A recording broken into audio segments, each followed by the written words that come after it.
Get ready, because today we're going to discuss 5 types of writers that you absolutely don't want to be. By the way, my name is Brandon McNulty. I'm the author of Bad Parts, also the author of Entry Wounds, and welcome to my writing channel. Today we're going to have some fun. We're going to talk about 5 of the worst types of writers out there.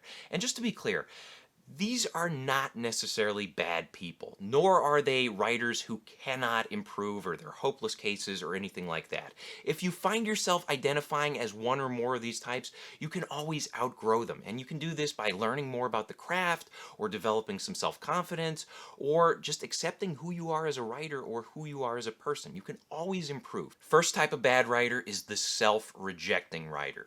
These types of writers are usually novice to intermediate level, and they want to be successful somewhere down the line, however they define success. It might be by having a novel published or a screenplay made into a movie, but whatever it is, they do want to have success. They want their work out there. And yet, whenever they have an opportunity to submit their work, they freeze up. And it might be an opportunity like there's a call for short story submissions, or there's a contest they can enter, or maybe they have an opportunity to get an agent or to submit to an editor or whatever it is. Whenever they have these opportunities, instead of seizing them, they say to themselves, oh, nope, nope, nope, I can't submit my work just now. I'm not worthy. The problem with this is that oftentimes you're closer than you actually think. Oftentimes you hype things up a little too much and you say to yourself, nope, my short story, I'm not a seasoned short story veteran, so there's no way I could submit it to this magazine or this journal. But sometimes when you take a chance, you actually do get acceptance letters. And if you don't get an acceptance letter, you get something else that's good. You get a rejection letter. I know that sounds weird to say it's good, but rejection is part of the growth process. And if you don't allow yourself to get rejected, you will never learn what it takes to get accepted. The number 2 type of bad writer is the excuse maker. And these types of writers, they make more excuses than progress. And that's the big problem with them. And that's what's very frustrating about them. And what's especially frustrating is when I see excuse makers who have both the time and the ability to write. Because I understand some writers, they don't have the time to write. Maybe they're taking care of a family member who's in the hospital, or they're at a really particular rough stretch with their job, or they're moving into a new house. I get it. Sometimes life gets in the way of writing. Sometimes you don't have any time to write.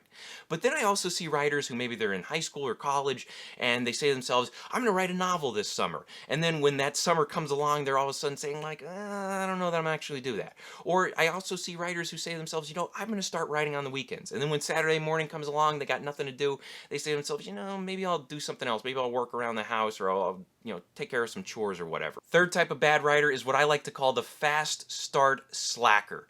And I've had many friends through the years who are fast start slackers. What I mean by this, these writers, they have some good ideas, they have some talent, and they actually sit down to start writing. And they start cruising at the start of their story or their novel or their screenplay, whatever it is. They start mowing through the pages. But then when they get about 20, 30 pages into it, all of a sudden they hit a wall and they just drop dead. And they don't bother to persevere, they don't bother to push forward to see the end of the story. Instead of that, they wait until another good idea comes along, and then they restart the process. They start at the very beginning, they start off on fire, they cruise right through the first 20, 30 pages, and then they hit a spot where they're not sure where to go, or they hit a snag, they're unsure, oh man, maybe this isn't the right story, and then they start again.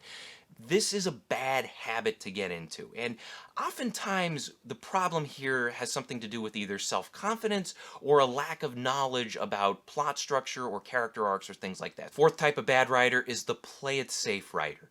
These writers are afraid of embarrassing themselves, and it might be for a variety of different reasons. In some cases, the writer is afraid of taking risks in their stories because they're afraid that those risks might not pay off, or their audience might be appalled by them, or maybe their beta readers might criticize them for it, or whatever the reason is. And then you also have types of writers who are afraid of embarrassing themselves, and they're afraid that their family or friends or society as a whole might judge them for whatever work they're trying to put out there.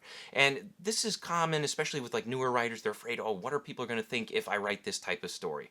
And because of this, oftentimes what they do, they will water down their stories, or they'll censor themselves, or they'll do any number of things to keep their story from being what it should be. And then there's also these types of writers, the ones who get embarrassed, that they are afraid of writing in the genre that they love because they think that genre is uncool or whatever it is. Like sometimes you'll have people who are afraid to write fantasy novels because it's too whimsical, or they're afraid to write romance because it's too touchy-feely, or they're afraid to write children's novels because it's too juvenile. I mean, if you are passionate about a certain genre or a certain type of book, just write it. Don't worry about, whether or not it's going to look good for you. Just write the story you want to write, accept who you are, and push on with that storytelling. The fifth type of bad writer is the chosen one who chooses not to write.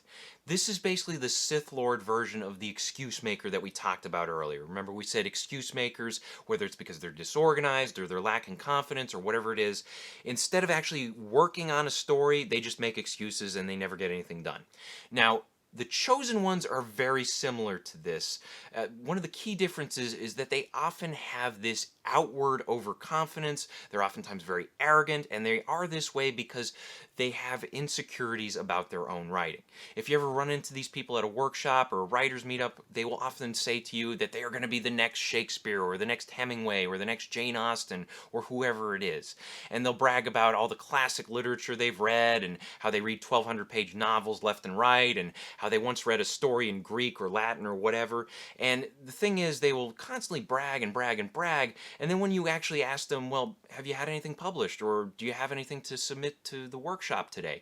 When you say those things to them, all of a sudden the chosen ones just kind of shut down and go quiet. And then they say things like, oh, well, I'm working on perfecting my story. I want to make sure it's the next great American novel before I bring it to this workshop. It's intimidating to have to live up to something so high up. So you're doing yourself a disservice there, and you're also doing yourself a disservice when you're belittling other writers, because instead of developing a relationship with other writers that can help you address your weaknesses and help you grow and improve and write those great stories that you dream of writing. Instead of doing that, you're just kind of distancing yourself from those other writers because they're not going to want to work with you. They're not going to want to even see your stories when you do submit them. So I hope this helps. Question of the day.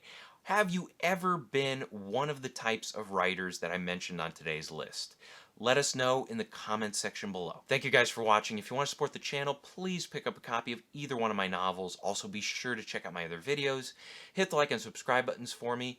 Share this video with a friend. And as always, remember to keep on writing.